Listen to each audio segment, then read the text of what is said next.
This is Gary Atencio with CNTV, and today we're in Denver, Colorado. I'm here with Aden Leadership. Since 2013, they have equipped companies, teams, and individuals to lead from a place of powerful authenticity and uniqueness. I'm here with Greg. Thanks so much for joining us here today.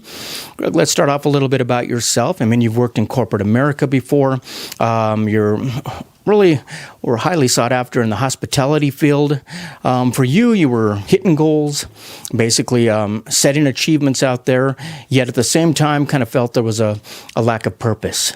Tell me a little bit how all this got started for you. Started on a mountain, believe it or not. That year was 2010. I was just gotten married. My new wife and I decided we wanted to adopt a little son from Russia.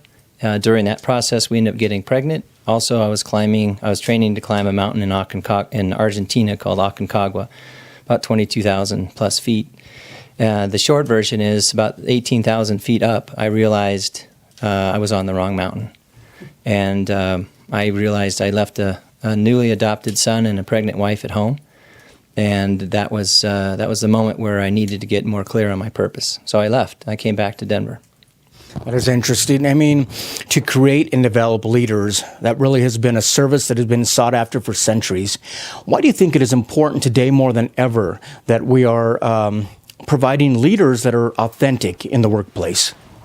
Well, first of all, the authenticity is incredibly important, and leaders are the cornerstone of every organization, if you think about it. And what I've done in my work is I've actually paralleled leaders in parenting and asked them to consider the value of their followers. We all value our children because we've created them, but at the same time, would we lead them any differently than we would someone that we value at work? So the authentic leadership, or the servant leadership, as I bring to the table, is critically important. I mean, there's much training out there, seminars, leaders are being taught to be powerful, to take charge.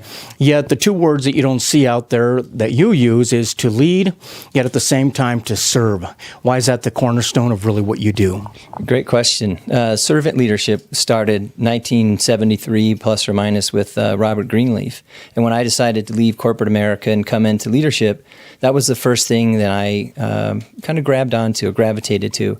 And to me, servant leadership is critical because you serve first and then you lead, meaning take care of those that are following you and then provide leadership. So to be a servant is to be humble and have passion for another human being. That is interesting. Do you feel that leaders out there, they're so focused on the goal, so focused on the driven metrics of the company, they forget that who they're leading is actually people?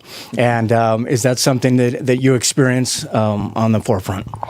Well, I'd answer that in a couple ways. First of all, let's get them to stop managing people and start leading people. And to answer your question, they're always focused on achieving something that is, like you said, a metric. But they're also more focused on themselves than they are the leader. And that's where I work with them, serving other people and getting them to feel a little bit more humble about themselves and really take care of someone else. But yes, their focus is typically money, revenue, profit, NOI, etc. In this day and age, we are driven by technology. We have many ways to communicate with our team, texting, messaging, Skyping, you name it. Yet, do you feel the communication is sometimes the problem? And what is it you mean by intentional communication? Intentional, meaning I want to have a conversation with another human being around what he or she wants and needs from me as a leader. That takes courage and passion and humility. A lot of people communicate by stopping by someone's desk on the way in and saying, "How was your weekend?" and not even stopping to hear the answer. Another thing around engagement, or communication, I should say, is that engagement. And is that authentic? Do you really care about the human being that you're leading? Most of us, we get out of college, out of training, high school. We jump right into an occupation, maybe find themselves like yourself without any really purpose. It wasn't taught that we should pause and actually ask ourselves, what is it we really want? I mean, is that the first step that you're able to help folks? Yes. In fact, that's two of my questions. One of them is, what do you want? Okay. And then what are you willing to do to get there? As a human being, as a parent, as a man, as a woman, but predominantly in my work as a leader. And a lot of them don't know. Because when you ask someone, what do you want? They immediately go to, oh, you mean my goals? The goals that I put in front of me for my organization or someone else has handed down to me. That's not what I'm talking about. I'm talking about what do you want in your heart and how you lead others. And then I help them become better and more powerful leaders. You are able to help align people with their purpose.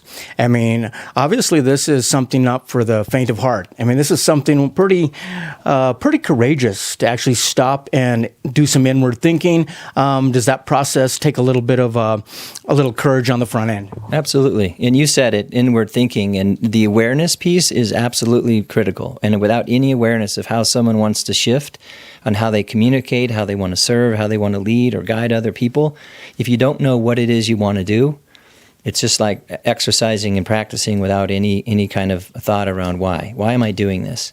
And the why to me is actually the first step. Your personal coaching, your business consulting, it is all rooted in authenticity. When you're able to help somebody discover their authentic advantage, what does that mean to them? To be yourself, to be the person that you say you are, not to be a hypocrite, to have the courage to say, I'm not sure.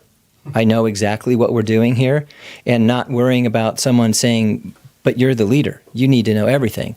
Actually, leaders that are humble and actually ask questions of the people around them are the best leaders. The most powerful leaders I've ever met, authentically, they take advantage of being humble and saying, I'm not sure. What do you guys think? And then decisions are made based on recommendations. Leaders that hire smarter and more powerful people than them are typically the best leaders. That takes courage. And that was Teddy Roosevelt. That is interesting. I mean, we're all taught that there's power in purpose. Be true to ourselves. But like you say, to find out what that really means, that takes some consulting, some thinking. Would you recommend this for people not only on a team, but individuals and every type of industry? I'd say that yes, the individual is the person that I'm coaching, but I'm typically coaching them as part of a team and as a larger organization. And if you think about a heart in 2 or 3 circles, the heart is you. The heart is the leader, and everything you do that has powerful impact has a powerful or positive impact on the people around you, your team, your spouse, your kids, your neighbors, your coworkers, your family. However, if you show up small, it also has a negative impact. You can actually suck the life out of all of your relationships by not showing up powerfully. So, yes.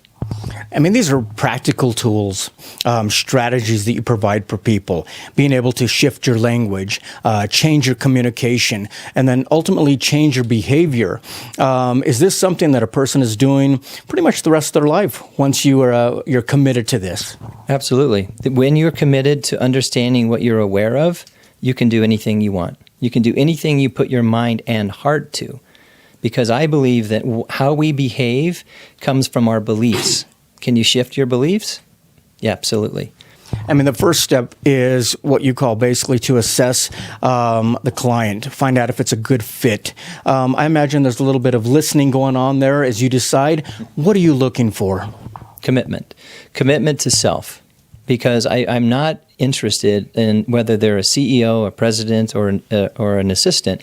I'm looking for, are they all in for creating something different than they said they wanted to do? It takes a lot of courage to ask somebody, are you ready? And you see it in their eyes. You know when someone's going to do the work. And that's what I leave you with that question is, I want to work with people who are going to do the work. It's not my time and money they're wasting. It's their time and money they're wasting. And I don't want to waste anybody's time and money, frankly. As you listen to what their goals are, what their purpose is, are you able to put together a strategy that is customized to each person, finding out what barriers they have to break through? And is that something that takes a little bit of time as you create a customized plan? Sure. I listen to what it is they want for themselves. We put together a personal development plan. It's somewhat tied to their organizational plan relative to competencies. But as I mentioned to everybody that asks, it's not about how competent you are. I want to know how you're showing up. And the first thing I do in assessing someone is I ask them, how do you occur? And they ask me, what do you mean occur? How do you believe you show up for other people? So you have a list of beliefs, and then you go out and interview people. You ask them, how do I occur? And then you connect your beliefs and their perceptions, and somewhere in there is where you are today. You need to find out where you are today before you can determine how you get to where you want to go tomorrow. That's how the assessment starts. That is interesting. Once they're able to take some of these strategies, act upon them, you're not only creating a leader, but a selfless leader. Right. Someone who is humble. Is that something that is kind of opposite of what a lot of the training out there teaches? Yes. Answer your question succinctly. It is very unique because everyone looks at leaders as who they are in most cases: arrogant, narcissistic, full of themselves, ego. And not many true leaders come from a place of spirit, meaning I want to take care of somebody else. So it is challenging. And then when you start talking about things that they need to shift relative to listening and seeing and believing something, it might be something they're not sure of, that's where the shifts come in. But again, if they will have the humility to raise their hand and ask for help, or even when I'm coaching somebody, I ask them questions and ask them, are you ready? Are you ready to do the work? Because if not, we're just spending time together. So basically not being afraid to not only lead with your head, but lead with your heart, which is something that's not taught out there. You've been a consultant, basically business counseling out there for people one-on-one, in teams, in groups. Do you enjoy being able to spread what you've learned through the masses by public speaking? Is that something that you're definitely open to all the time? Sure. And before I even started Aden Leadership, I was a leader at IHG, a big hotel company where I led 7 people and 5 brands in 24 states. So I took that opportunity right then to shift out of being a supervisor or a manager or a boss, all words that people use when they talk about a leader. And I decided I needed to be different. I wanted to be different. So I actually took on the role of I'm going to serve the people that report to me. They became my client. I asked them, what can I do for you today? How may I serve you today? How I get my word out is through blogs and interjecting in conversations with 8,000 people on LinkedIn. I have a pretty decent following, and it makes me feel good when people I'm not sure I know comment on and how it moved them, or how they're going to use this, or how it inspired them to think differently. That's the universe. And somebody's got to say what they believe will help somebody else. But I do it without attachment. And service without attachment is the cornerstone of servant leadership. Don't serve someone, don't lead someone, don't guide someone with an expectation that something's coming back. You're not authentic if that's what you do. You asked me about authentic advantage before. When you're truly coming from a place of authenticity and you show up for that person because you want to, not because you have to, because leadership is an honor and a privilege. It's not a responsibility, not by title, in my opinion. I can understand why you made the assimilation before about parenting. I mean, quite honestly, it's kind of the same way. We don't look for things in return. We are out of our heart. We want to lead them as well. As you see others that you've been a part of their success, you maybe look at social media and you see some progress that they're making. Is it rewarding for you to see those that you've helped go forward as well? Absolutely. It makes me feel good here. I know what I'm reading and how I'm sharing is going to serve somebody. But again, all I can do is do the best I can, work hard and spread the word, and continue to ask questions. Because when you ask questions, you're inspiring somebody to think differently. And I don't tell people what to do. Remember, I ask them, what do you want? And what are you willing to do to get there? And then I'm behind guiding and leading and serving them along the way. And to the parenting, I've got an 8-year-old and soon to be an 11-year-old. If I served with attachment, I'd be driving myself nuts. But here's what I do, and I recommend it. Ask your kids, how can I be a better parent today? How can I be a better mom today or a better dad today? Because that's really the same thing I'm recommending to my leaders in the organizations. How can I lead better today? And it's amazing the questions you'll get back. And most of them won't answer the first time because they have no idea who this human being is.